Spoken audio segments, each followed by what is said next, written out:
Well, Mother Nature sure has provided her share of challenges over the past couple of weeks, but she got it right tonight. It is a beautiful evening here at Charlotte Motor Speedway for the North Carolina Education Lottery 200. And the Toyota Pace vehicle, the 2020 Toyota Camry TRD, pulls off. Ben Rhodes on the inside to lead them to green, and we are back racing at Charlotte. You can swing out now, hit your entry here. You're clear by a lot, clear by 3 over the bottom lane. Here. Yep, perfect.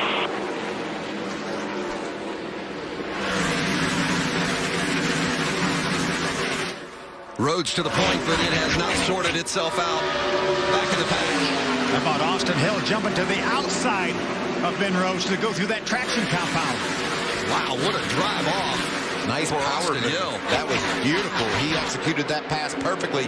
Used that traction compound, like you said, Phil, and just made that move work.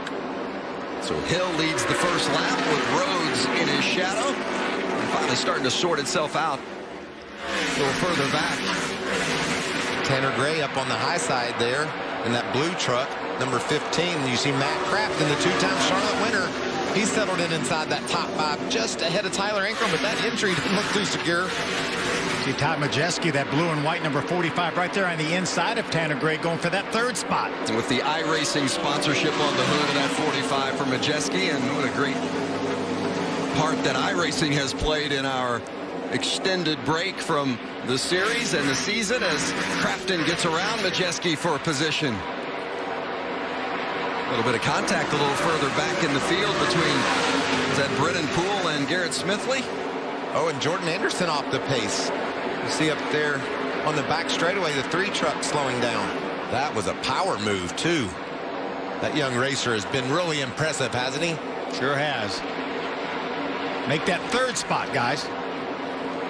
Ross Chastain has opened it up by more than a second now. He started 27th, but he is the winner of stage 1. Well, at least they know what they've got to go after. Chase Elliott has driven away from the field running laps. Sub 31 seconds, the only truck on the track doing so. And he's built that lead, Mike, over to 3 seconds over Ben Rhodes. Final lap. How about the 21 of Zane Smith going after Matt Kraft? Remember, the oldest tires in the field right now. The truck's running up in the top 10. Oh, he's going to get loose down there, Phil. Bobble Jarrett as he exit turn 2. He's going to lose that spot now to Kyle Busch on the outside, and Busch has got Moffitt right on his tailgate. Busch challenging Matt Crafton now, and that's for the 4th spot. Meanwhile, on the right side, you saw Chase Elliott come by for the stage win. Welcome back to the North Carolina Education Lottery 200. We're looking at Ross Chastain's truck. And you remember earlier he made contact into turn 3, scrubbed the outside wall. He's pushed that right rear quarter panel in. That side should look like a banana, Phil. I know it's a watermelon truck, but it should look like a banana, and it doesn't. He's lost all of his side force. It looks like it's pushed it in at least 3, 4, maybe even 5 inches, and there's so much side force that those trucks are relying. Getting ready for the green flag that will get us rolling for the final stage, and Chase Elliott on the outside leading the way. Still on your inside. What a push by the 51 of Kyle Busch on the 99 of Ben Rhodes. Outside, he's there. He pushed him to the front and then jumped to the outside because he wants to go to the point. Kyle Busch. You're just fine here, man.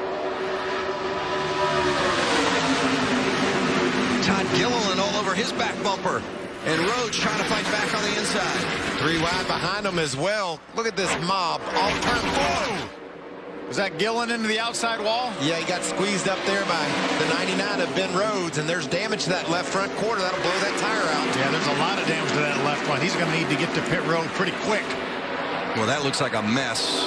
That looks like a caution getting ready to happen, doesn't it? Tells you how tough those Goodyear tires are.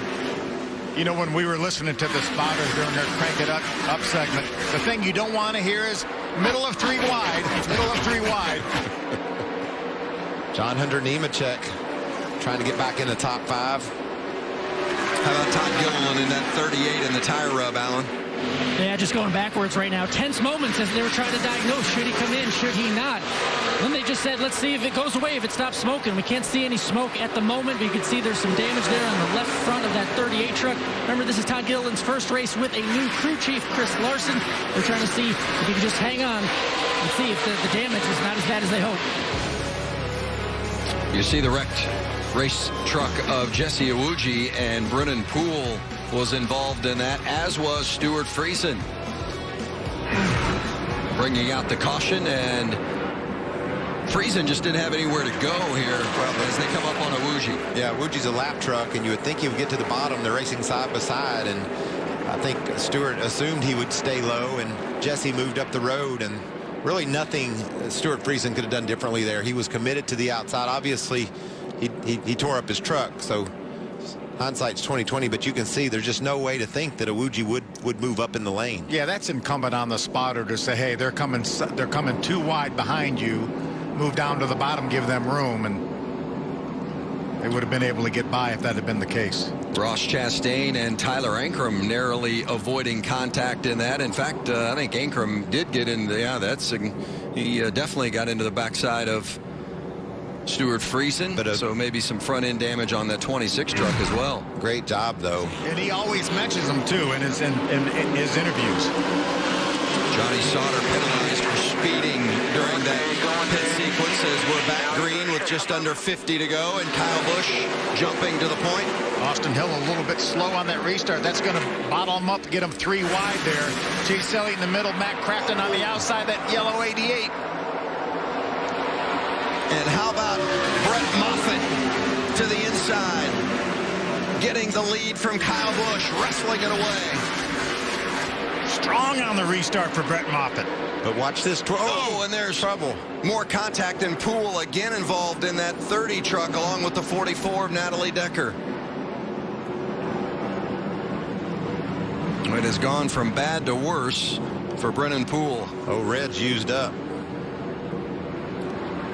And there's a look at that 44 truck of Decker, and Poole limping to pit road. And this caution will help those guys that pitted on lap number 81. These caution laps will gain them a little bit of fuel, probably make them easily get to the end of the race if we don't have another caution. And I don't think now, if you didn't pit on that last caution, don't pit now, because you only ran 1 or 2 laps.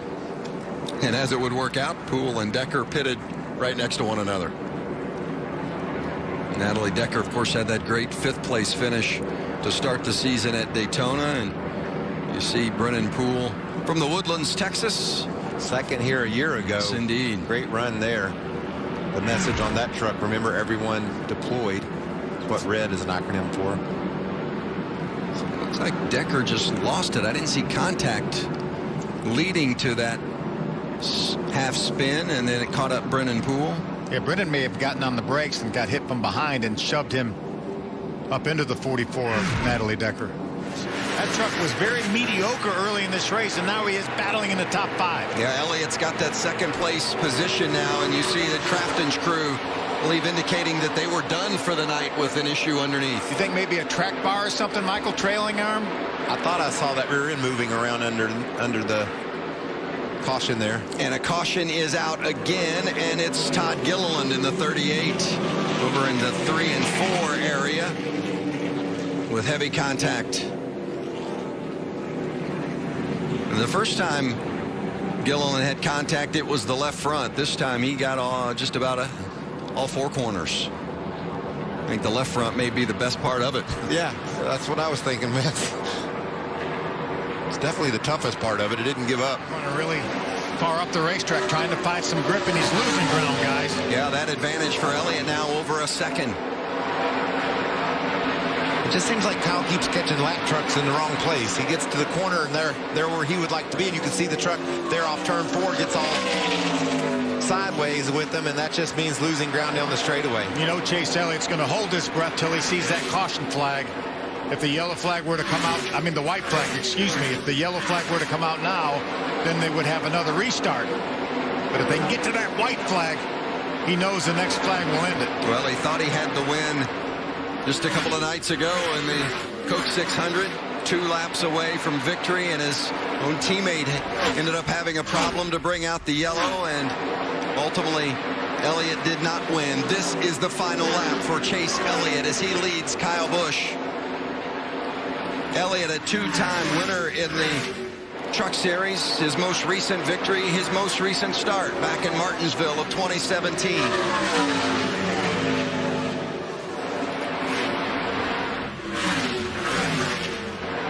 Chase Elliott to finish the job. He has captured the bounty. Chase Elliott wins at Charlotte. Hell yeah. Good job, bud. Nice job. I mean, just what he's been through, the rehab and getting ready to race again, and then getting the opportunity to get behind the wheel and having the success he's had to make that work that much more sweet. The runner-up, Kyle Busch. You don't say that very often when you're talking about Kyle and the Gander Trucks. His winning streak of 7 in a row ends. Chase Elliott is the winner, Alan. Chase Elliott, you had one job and one job only. Go out there and win this race. How does the extra $50,000 sound? Yeah, it was a lot of fun. First off, just thanks to iRacing and Hooters, Chevrolet, and GMS for letting me come do this. A lot of fun. I really appreciate Charles and this whole 24 team for what they did in getting this thing prepared. It was, I mean, really good from the get-go, and having, you know, no laps and the splitter being where it needed to be and all those things really hard to get right. So they did a nice job and made it easy on me to, you know, be able to move forward and try to get back acclimated. It's been a long time, so doesn't make up for Sunday, but it was still a really good night, and glad to win and do some good for the relief efforts for this virus. Yeah, not only 50 from Kevin Harvick, 50 from Marcus Lemonis, but take me through those final laps. We know how good Kyle Busch is in a truck, and he's in your rearview mirror. What is that like, knowing that and watching that? Yeah, you know, he was a little better than I was there at the end. I had gotten tight, and I don't think we adjusted enough on that last pit stop.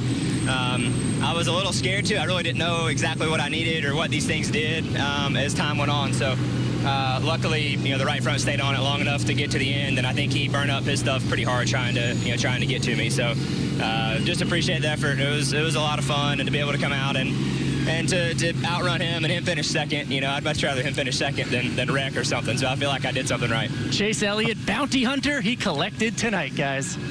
For the best access, perspective, and personalities in all of sports, follow us at Fox Sports on Twitter, Facebook, Instagram, and YouTube. For more great NASCAR on Fox content, subscribe to our channel. It's somewhere right around here.